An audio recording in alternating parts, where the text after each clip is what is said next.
Good evening student. मैंने आपको पिछली वीडियो में टेंस से रिलेटेड बहुत सारी वीडियो यानी कि 6 वीडियो बना दिया है और इस वीडियो में मैं आपको फ्यूचर कॉन्टिन्यूअस टेंस पढ़ाऊंगी। तो चलिए क्लास को शुरू करते हैं। Future continuous tense. Future continuous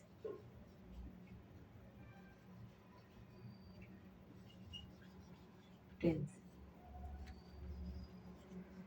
future continuous tense इसको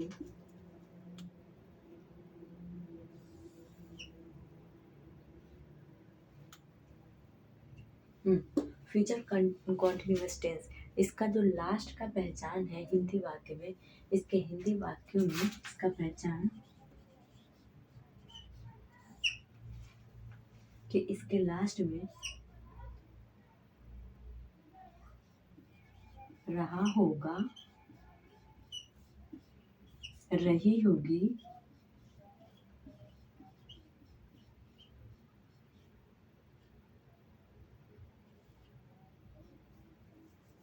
रहा होगा, रही होगी, रहे होंगे।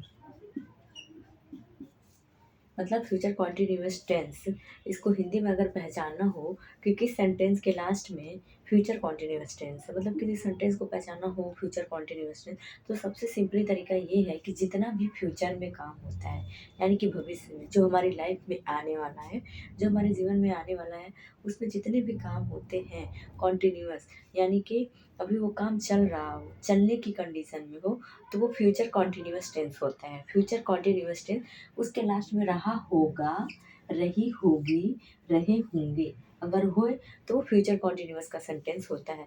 जैसे वह घर जा रहा होगा, वह कल पढ़ रहा होगा, वह अपने मम्मी के पास जा रहा होगा, तुम अपने दादाजी को प्रणाम कर रहे होगे, तुम सिनेमा हॉल में मूवी देख रहे होगे। ऐसे होगा ना, सबके लास्ट में गा रहा होगा, रही होगी, रहे होंगे, तो ये सब आएगा तो वो फ्यूचर कॉन्टिन्यूअस टेंस होगा। फ्यूचर कॉन्टिन्यूअस टेंस का हिंदी वाक्य को अगर पहचानना हो हिंदी वाक्य में कि किसके लास्ट में रहा होगा, रही होगी, रहे होंगे होगा, तो वो आपका फ्यूचर कॉन्टिन्यूअस टेंस होगा। इसका जो पहचान है, ये तो पहचान हो गया, ठीक। और इसका हेल्पिंग वर्ब,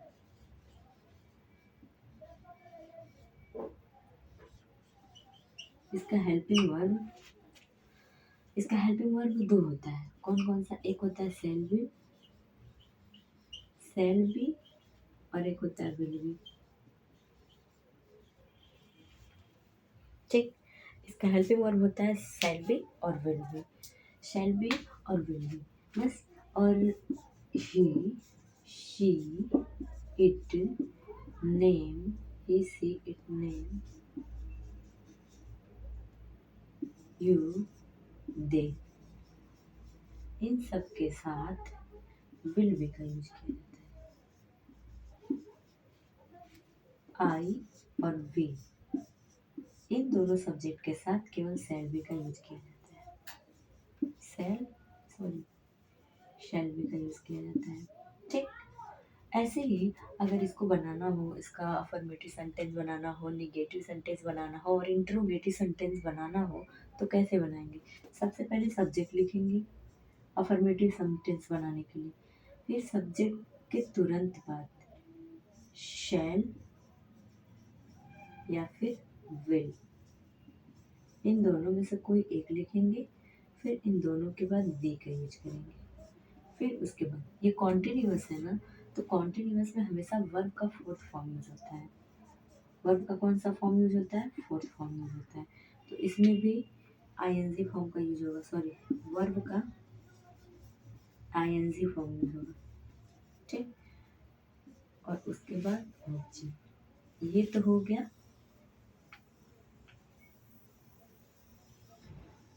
अफर्मेटिव सेंटेंस बनाने का तरीका। निगेटिव भी सेम सेम ऐसे ही होता है। सबसे पहले सब्जेक्ट लिखा जाता है, फिर शैल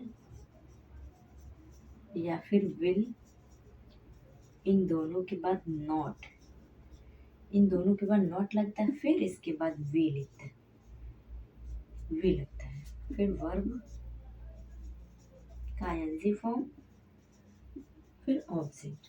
ठीक, ये हो गया। अब ऐसे ही इसका इंट्रोगेटिव बनाना हो तो सबसे पहले शैल या फिर विल पहले आ जाता है, फिर सब्जेक्ट, फिर विल, फिर ऑब्जेक्ट, फिर आईएनजी फॉर्म, फिर ऑब्जेक्ट लिखा जाता है। ठीक, यानी कि इसको बनाने के लिए सबसे पहले सब्जेक्ट लिखेंगे, सब्जेक्ट में से कोई भी चीज़ he, she, it, name, I, we, you, they, ये सब लिखेंगे। फिर इसके तुरंत बाद शैल या विल का यूज करेंगे, फिर वे लिखेंगे, वर्ब का आईएनजी फॉर्म यूज करेंगे, ऑब्जेक्ट यूज करेंगे। तो चलिए एक एग्जांपल के साथ इसे बनाते हैं।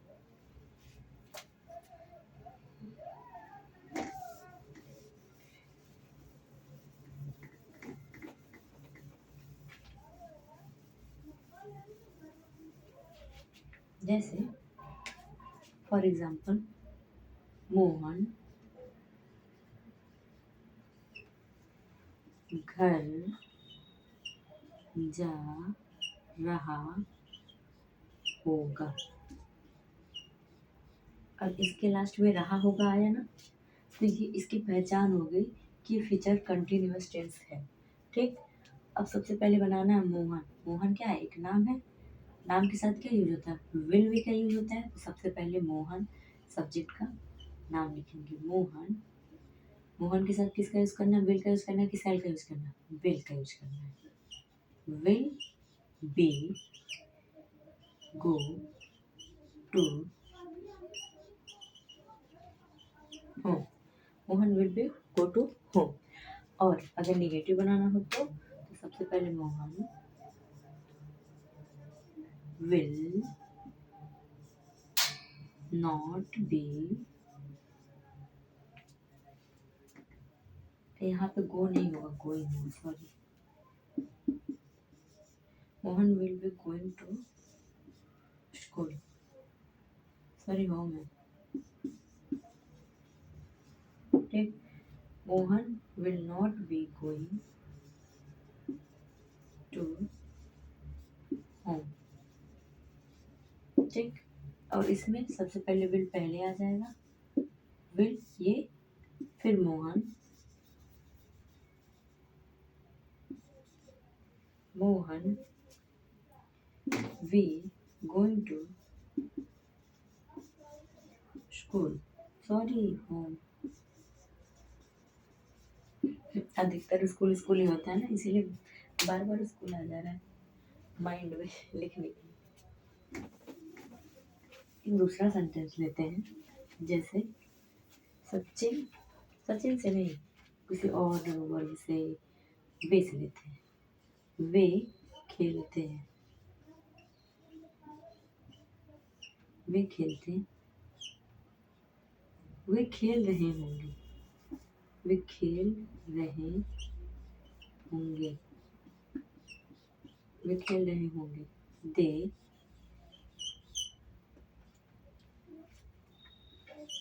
विल प्लेइंग,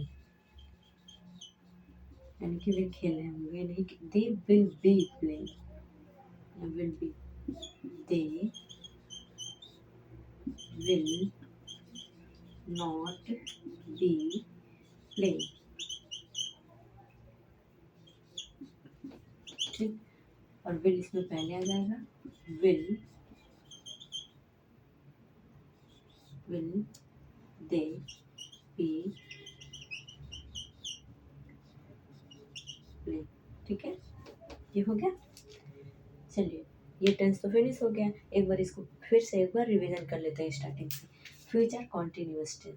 फ्यूचर कॉन्टिन्यूअस का हिंदी वाक्य में पहचान ये है कि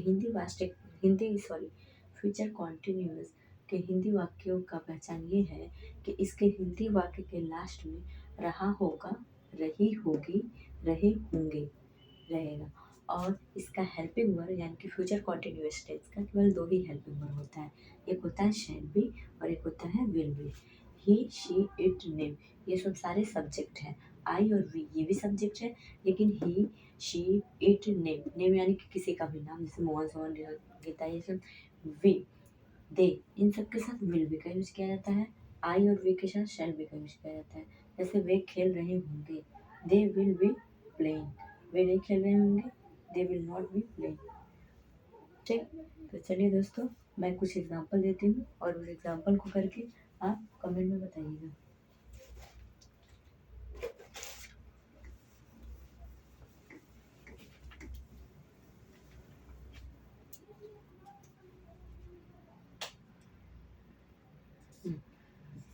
वह रो रही होगी। तुम पढ़ रहे होगे। राधिका